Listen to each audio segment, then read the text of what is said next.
YouTube, welcome back, and this is part 10 of the beginner's Roblox GFX tutorial series. And in this one, I want to show you guys how you can select a character, things in the background. So I'm just gonna bring in this thumbnail by i5k, and I just want to show you guys real quick how you can select different ways you can select a character.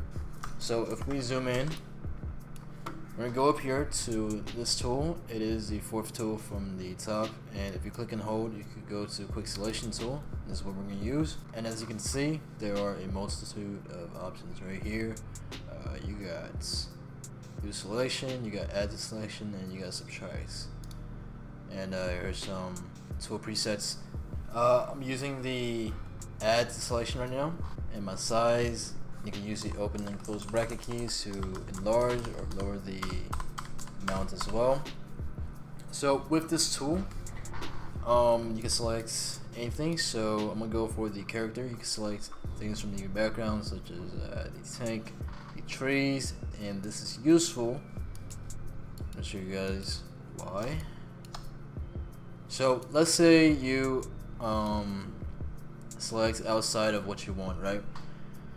If you hold Alt, you could subtract the selection like that. Alright, so holding Alt will subtract your selection, and you just want to grab what you want. Let's get the barrel of the gun right here. There we go. Just gonna smooth that out. Alright, now what we're going to do is we're going to right click and we're going to hit select mask. If you have an older version of Photoshop, it might say refine edge.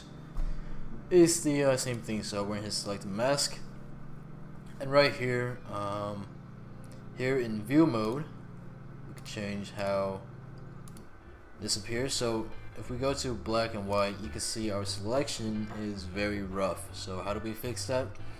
You see these sliders right here, radius. I'm gonna turn this up. Right, now smooth. Now we're gonna take contrast to sharpen this up. This is the basic gist, but this is a beginner's tutorial, so I don't want to overcomplicate things for you guys. So now you wanna hit OK, and we're just going to right click and we're gonna hit layer via copy. Now you can see we have a separate layer of the character, just like that.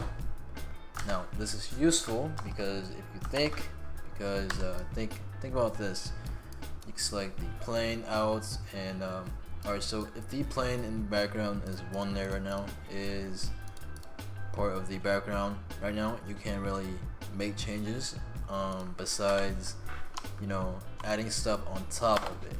But if you take the plane out and make it its own layer, like I did with this character right here, you could start doing things such as this. You could do a mask, you can paint inside the character. You just have much more freedom by creating its own separate layer, by separating it from the background.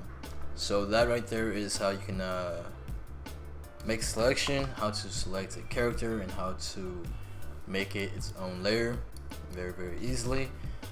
This is part 10, part 11, and in the next parts we're going to start progressing towards making our first render, and from there, you know, we could start going to effects and more advanced stuff. So I hope this quick little video helps you guys.